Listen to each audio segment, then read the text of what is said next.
Hi there. Hey, It's Wednesday. We're Dave and Laura Butler of Work Life Consulting. here we And are again. yeah, I love these because it really gives us a chance to dive into our toolbox, if you will, of all sorts of different tips and tricks and programs. And I found a couple that I forgot about that are tried and true favorites. Nice. So yeah, it's really nice to feel like it doesn't expire. Yeah, right. There's This there's no there's, there's no expiration date on them. because this conversation is never ending. Yeah, that's Using right. how do we use performance feedback to enhance development? And I think what you said, Dave, before is this one. Really get clear on the difference. Well, I think one of the problems with performance feedback is it's usually given in a limited time frame. Like it's once a year, or you get together for a half an hour, or you fill out the form beforehand and send it in, and then you have a conversation with your manager, which looking at their watch most of the time. It's just not very deep and it's not very rewarding. I think the first thing we have to do is get better at performance feedback. What do we mean by performance feedback? What are we looking for? What's the EQ? What's the IQ part of it? What has to do with behaviors and what has to do with skills?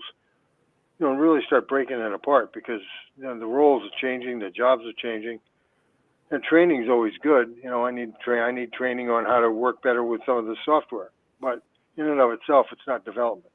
Training Well, can help spur development, but development is really what you do with the training as well as everything else. It's the integration of everything applied to your own growth and development. Well, we get over the years, we've had that.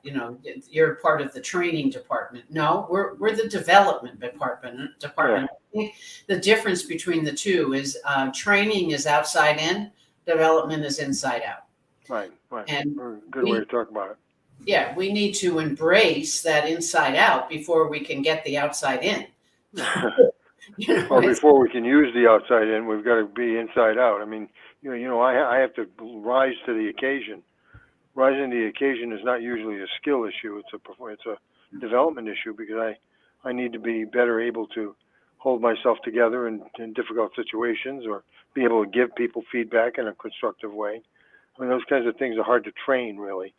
What you do is you learn certain skills, but then the practice of doing them is what turns them into development.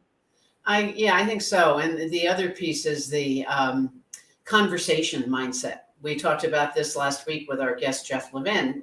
Talking about it's a conversation, it's Right. collaboration. It's not I'm giving to you your. It is feedback and it's a review, but it needs to be a dialogue about how do I see it. And by the Yeah. way, speaking of dialogue, we are Dave and Laura Butler of Work Life Consulting, and we provide customized online coaching programs and on-site. But we all know what happened there.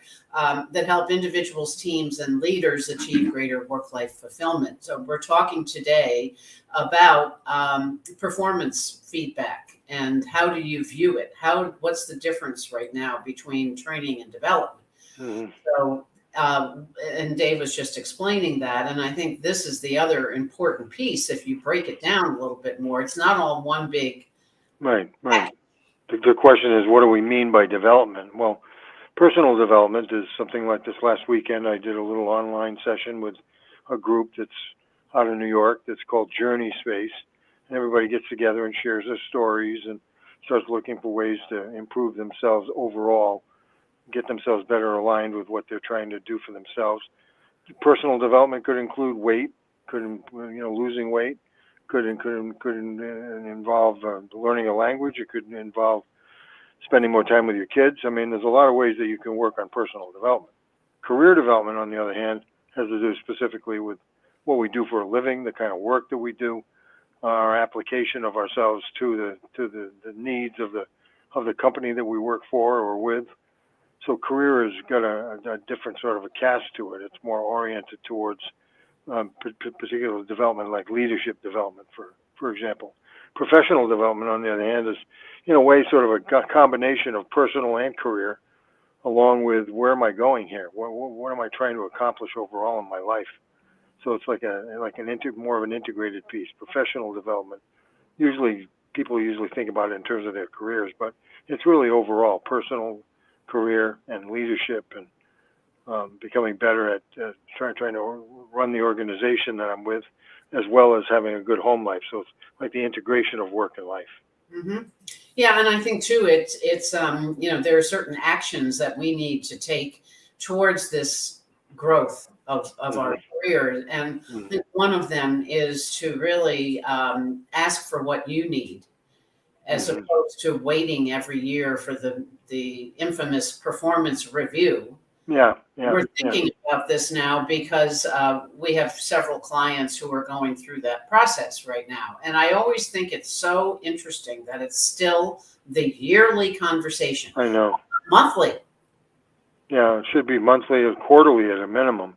At the But minimum. what I think is, a good way to do it, because today everything's kind of a gig, even in companies where you have a regular job, they're usually built around certain projects. Everything's got like a gig feel to it.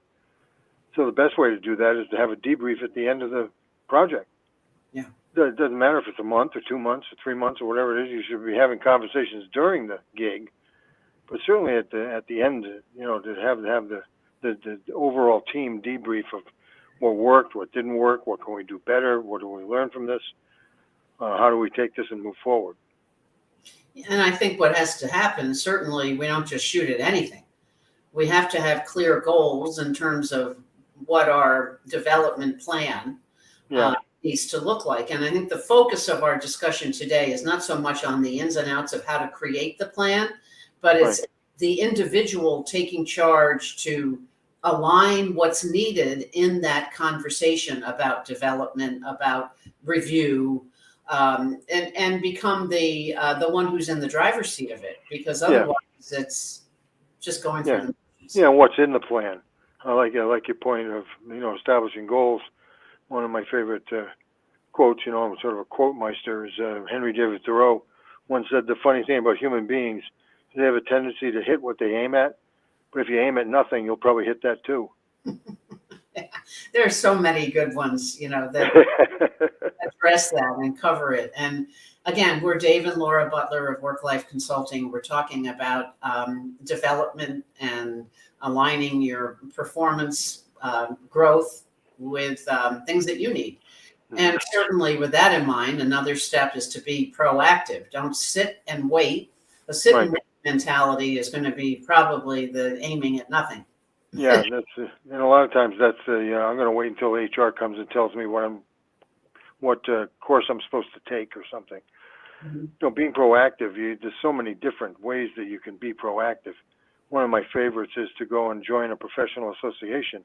Yeah. That's about what you're doing, whether it's quality or it's robotics or it's people or it's coaching or feedback. There's so many associations out there.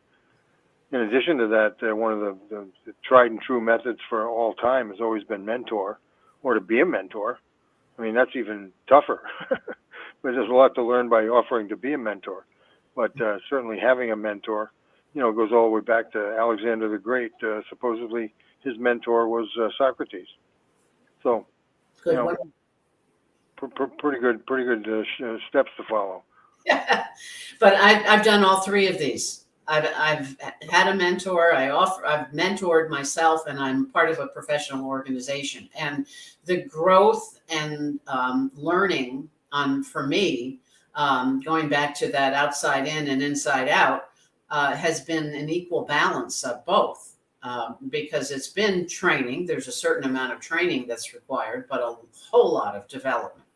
And I think the growth of my career is because of this. Yeah. And my favorite is this one. Ask for feedback. And we tend to, it's human nature to avoid feedback. But how else do we grow? How else do we learn if we don't get that input?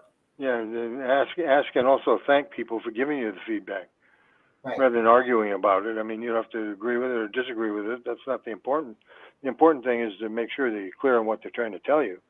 But on top of it is to thank them for taking the time and the energy to even give you the feedback. But asking for feedback is so important. I was having a coaching session about a week ago where the person I was talking to said, in 2 years I haven't had a performance, review. I said, really? And he said, yeah, I can't believe it. I said, did you ask for it? No answer. Well, why? What are you waiting for? I mean, there's plenty of opportunities for you to. I want a performance review. Tell me how I'm doing. So we would love you to leave a comment if you're joining the recording. Leave a comment and answer. What helpful feedback have you received? And I think it's a kind of a shift of perspective, and look at feedback as a gift. Yeah, because absolutely. Otherwise, we stay kind of where we've always been. And also, give other people the gift of your feedback. Yeah. It doesn't have to be critical. It doesn't have to be negative. It could be positive. I mean, there's an idea. How about giving some positive feedback? That really worked for me last week, Bob, when you helped me with that project.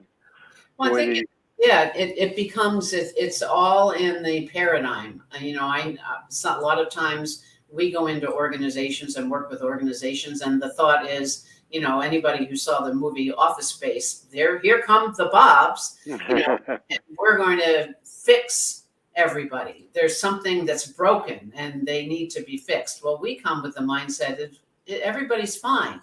We're looking to grow. We're looking to take that positive feedback and input that we can provide and move forward with it. And I think it's along the way, track what's going on, track your progress. We have a form that's called the PAR form.